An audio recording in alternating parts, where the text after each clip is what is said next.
કાંકરેજ તાલુકાની શિયા સેવા સહકારી મંડળીના ચેરમેન મંત્રી અને સભ્ય પર લાગ્યો છે સત્તાનો દુરુપયોગ કરી 15 લાખની ઉચાપત કર્યાનો આરોપ।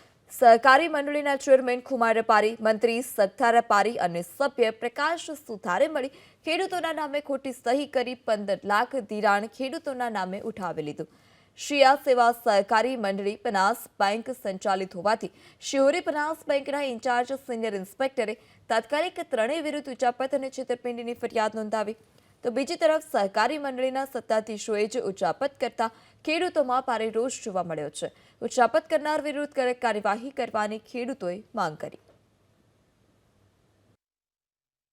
અમારા ઉપર ખોટું ધિરાણ લઈ શિયા સેવા સહકારી મંડળીએ ખોટી સહીઓ કરી।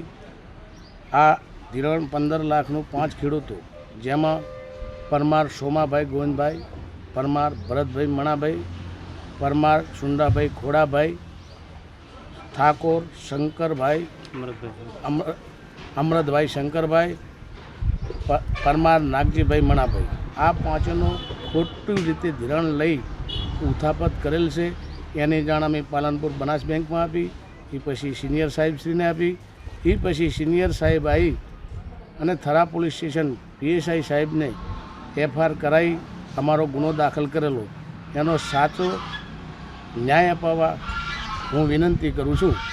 હેડ ઓફિસથી અમારી મુખ્ય કચેરીથી અમારા અધિકારીશ્રીઓ આવી અને એની તપાસ કરતાં 5 ખેડૂતોએ અમને નિવેદન આપેલા અને નિવેદનના આધારે અમે થરા પોલીસ સ્ટેશનની અંદર ફરિયાદ નોંધાવી છે, જેની અંદર 3 નામજોગ આરોપી છે, જેની અમે આરોપ છે તે, અને બાકીના જે તપાસમાં ખુલે તે આ બાબતની અમે ફરિયાદ લખાવેલી છે અને આગળ હવે પોલીસ એની તપાસમાં જે પણ કાર્યવાહી કરે તે જે નામ ખુલે તે હાલ પોલીસ સ્ટેશનની અંદર એ પોલીસના અધિકાર વિસ્તારનો છે અને પોલીસ તપાસ કરી રહી છે।